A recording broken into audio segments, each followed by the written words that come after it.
You know, depending on where in the world you are, if you were to say the words goth and community in one sentence, some people would ask you, is there one? And I can relate to that because I grew up in a really small town. I mean, I guess if 10,000 people is small, and in some circles it might be. You know, it's rural Minnesota, so it's small. And they're really, it's a farming community. There aren't really many alternative people of any persuasion. So it's pretty safe to say that there is no scene at all. There is no community in my hometown. And I'm sure that this is true for a lot of us goths and freaks and punks and whatever that are on the internet. And it's probably why we're here, because we don't have a large group of really cool people we can hang out with in person because we don't have a community. If you live in a big city, and I'm talking like Seattle or, you know, New York or maybe even Chicago, you know, you probably have some semblance of a scene there. You know, there are probably clubs, and if not entire clubs dedicated to, you know, goth music and stuff, then at least there's a couple nights out of the week where you can, you know, hit up the local rock club or whatever and listen to like The Cure and Bauhaus for a couple hours or something, you know. There's probably something. There's nothing like that here, and that's kind of unfortunate.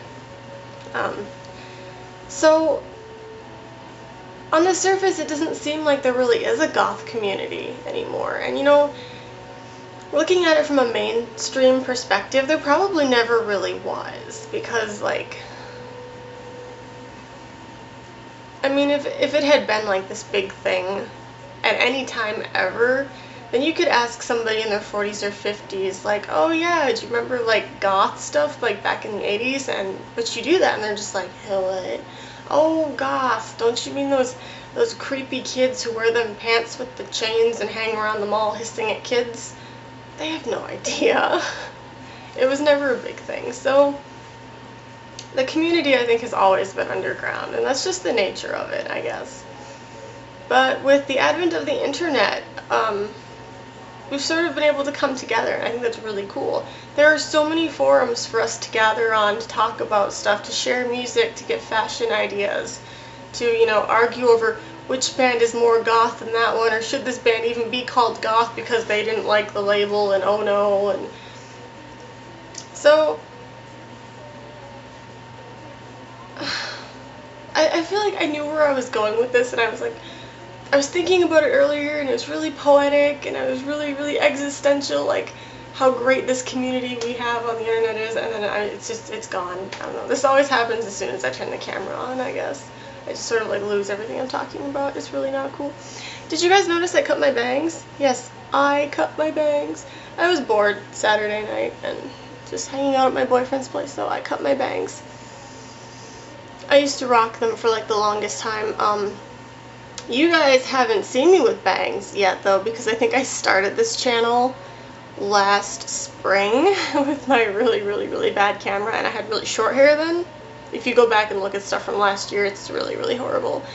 And I was just talking about being a stupid student in university. That's all I was talking about, and not very cool. But I was excited. It was all new and fancy and shiny and whatever. Okay, so goth community. Right, I'm trying to stay on topic here. I'm part of a couple different forums, I guess, for goths.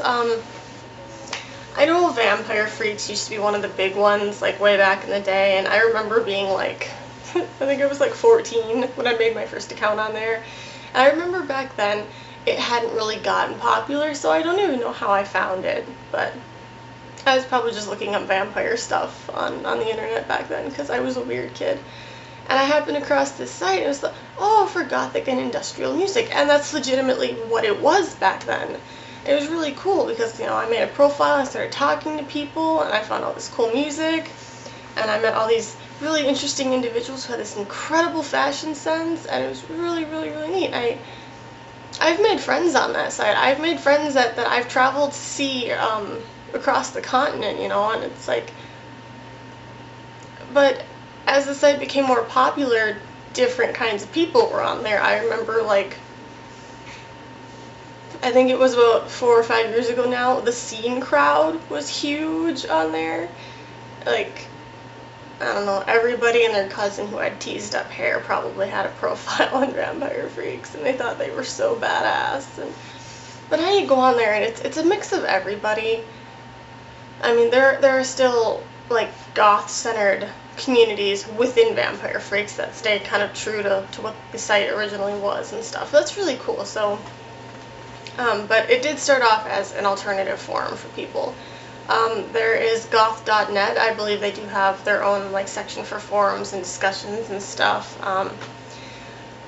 Blogger and Tumblr they're huge right now for sharing inspiration, for talking about different stuff, for networking with people. I mean, you guys know I have my own blog on Blogger. I actually have 2 of them. One is kind of based around being a weirdo in university, and the other is sort of, kind of, Lolita fashion based, kind of. I've not been updating that one too much. But I found, like, a lot of people within the scene who have a Blogger or a Tumblr account, and, like, it's been really, you know, handy to be able to contact people that way and kind of get a feel for what sort of stuff they're into. There's also Facebook. I really didn't think there were any big goth groups or anything on Facebook, but I happened to join one, which happens to be the same group of people whose blogs I follow, because it's the Goth and More blogging community. So, although the sad thing is a lot of the people on there, they don't blog as often as they used to, which is really kind of sad, but, you know, I don't know. Blogging seems to be a trend that comes and goes.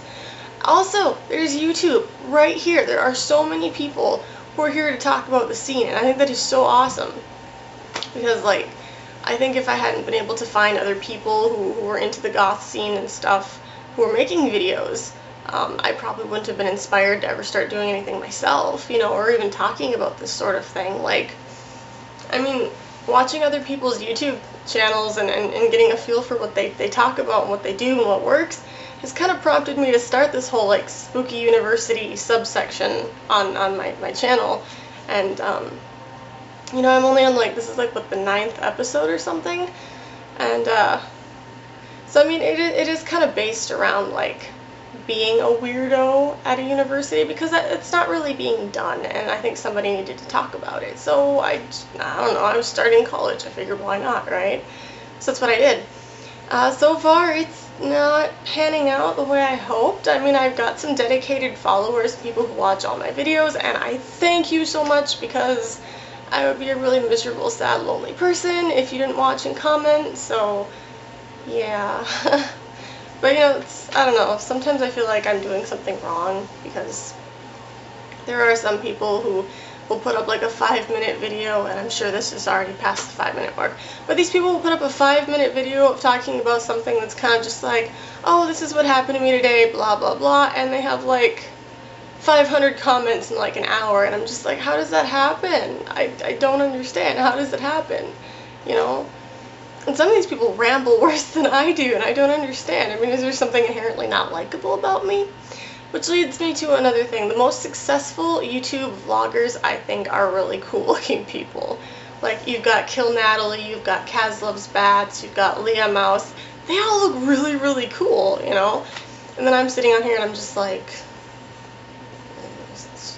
I mean, I film all my videos, like, right after classes, and I get up early. I don't feel like dressing up. I'm sorry, you know? So, there's that. But yeah, you know, I'm really grateful for all of these people that I've been able to meet and interact with all over the internet, because if it wasn't there, if that information wasn't there, I don't think I would have discovered all the amazing things that I have that have kind of shaped, like, my own aesthetic preferences. They've kind of shaped my music choices, you know, like, it'd be really, really hard to find anything even remotely related to The Cure if somebody on the internet hadn't said, hey, this is a really cool band, go listen to them. They don't exist here. They might as well not exist here. This is fucking rural Minnesota. Nothing exists here. Nothing. It's so sad. Like, we have a Hot Topic at the mall. Mostly they sell Hello Kitty stuff, Twilight stuff, Sailor Moon stuff, Nicki Minaj paraphernalia, There might be the occasional, like, rock band stuff there, like Black Veil Brides or Panic at the Disco, whatever, you know, that kind of stuff. But, like, it's not really goth. You can't find goth music. You can't really find goth band shirts here. They don't exist because nobody here's really into that, sadly. As far as, like, where are all the goths in Minnesota? Well, like everybody else, they're all down in the Twin Cities, and that's just sadly not where I live. And it's kind of inaccessible to me on a regular basis, so I can't exactly get down to the cities all the time and hang out with these people. Like, I think this week they're having a Gothic coffee meet at some particular cafe down in Minneapolis, and I'm like, I don't even know where this place is for the life of me, and I couldn't get there if I wanted to because I don't have a car, and I don't have a job, and I don't have any money, so yeah, when you're kind of like away from like the big metropolitan hub, you're kind of excluded from everything, so I don't know. But I did find out, courtesy of this lovely, lovely local group, that there are some local goth bands that play semi-regularly, so I'm gonna look more into their music, see if they're worth listening to, and if possible I might have some more live shows to go to, which would be really, really awesome because I like going to live shows and there just never is anything good here. It's so sad. So I'm sure I've rambled enough as it is. How about you tell me what the scene is like in your hometown? Are you from a city? Are you from a small town? What's it like where you live? Do you have any goth friends in real life or any alternative friends in real life? And if yes, God, where did you meet them? And if no, well, I know how you feel, so. Alright, well, being the freaky college student that I am, I'm gonna go and tackle my linguistics homework because I got a test next Tuesday, so see you later.